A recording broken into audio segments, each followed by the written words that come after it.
to remember someone that was an extraordinary American. It is my great privilege, Mr. Speaker, to offer deepest gratitude on behalf of Ohioans and Americans as we recognize the life of an honored and indefatigable public servant in the truest sense. Stephen D. Fote was born in Rapid City, South Dakota on June 2, 1954, and passed recently at 71 years young. He passed from this life after a truly valiant final fight on January 10, 2026, in Nebo, North Carolina, surrounded by his beloved family. Steve was a precious and trusted friend and brilliant advisor and public servant, incorruptible, compassionate, acerbic, and funny, all at the same time, and with a twinkle in his eye, you can just see it, and hearty laugh to tie it all with a bow. One colleague described him as the most intelligent, frustrating, hardest working, disorganized, nicest person I ever had the pleasure and honor to work with. Steve Fote truly loved his country and the democratic process. He was always both an ardent participant and learned scholar of democracy. He floated in books. Steve was a lifelong student, earning degrees in literature, history, business administration, and law. He never stopped learning. He loved baseball. Do not get in his way when there's a baseball around, and basketball as well, and was at one time, in quotes, the beloved Little League coach of Salina, Ohio. Always reading, always learning. He could call up any fact. He conversed with a depth of knowledge which at times was actually astounding. Steve Fote began his professional career as a newspaper reporter.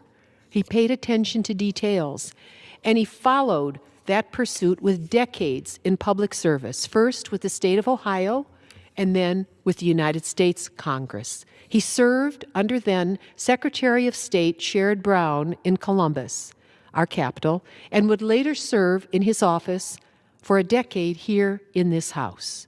It was during that time that, alongside myself, Sherrod and others, that Steve helped lead the consequential fight against NAFTA on this very floor, the North American Free Trade Agreement, which was anything but free to America's workers and farmers. We all knew the harm it would do to the region we call home. It was a worthy and a passionate fight then. We have proven to be right many times over since. When we go to the hollowed-out cities and towns of our country, I just feel so honored that he was a part of that great struggle for America's people. Following his service with Sherrod Brown, Steve would join our office, where he became a trusted advisor, serving as our legislative director for 5 years, and then transitioning to communications director for nearly a decade. Even in retirement, he continued in public service at the local level for the city of Toledo. He even ran for Congress in a long-shot bid to succeed the retiring Republican Speaker of the House, John Boehner. Though he came up short, Steve believed that everyone deserved a choice and that no one should receive a rubber-stamped, gerrymandered seat in Congress without having to work for it. He always fought the good fight. His favorite music was Aaron Copland's Fanfare for the Common Man.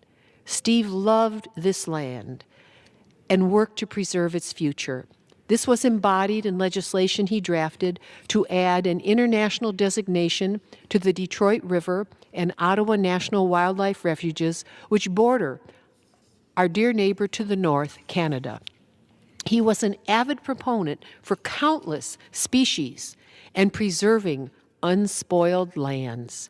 Steve helped us to cement our region as the home of the biggest week in American birding, which today attracts birders from around the globe. To the last, he was an active participant in the American experiment. He wrote op-eds and organized, kept reading and studying even through his final difficult illnesses. Steve Fote's life is beautifully summed up by his nephew, and I quote, "Steve was many things to many people and had a knack for somehow being everywhere all at once. In addition to being a public servant, he was a deep thinker and conversationalist, a world traveler who visited 41 different countries, a voracious reader and eternal student, a big-hearted hellion, an old hippie who loved rock and roll and bluegrass music, a Zags basketball fanatic, and a passionate champion for underdogs everywhere. But most of all, until the very end, Steve was an outspoken believer in the decency and value of common people, the collective public good, and the principles of democracy, diversity, and equality. He was loved deeply by his family, his friends, his associates from work, and will be severely missed. Our nation expresses deepest gratitude for the selfless service of Steve Fote, his true friendship, his humanity, and his abiding service, honorable service. We celebrate the difference he made with a lifetime of intention and of active citizenship for this beautiful land and our people. Those who know him can rest assured they will never, ever meet his likes again. May God protect him, bring him peace, and allow his spirit to soar with the eagles. Thank you, Mr. Speaker, for allowing me to enter this into the record.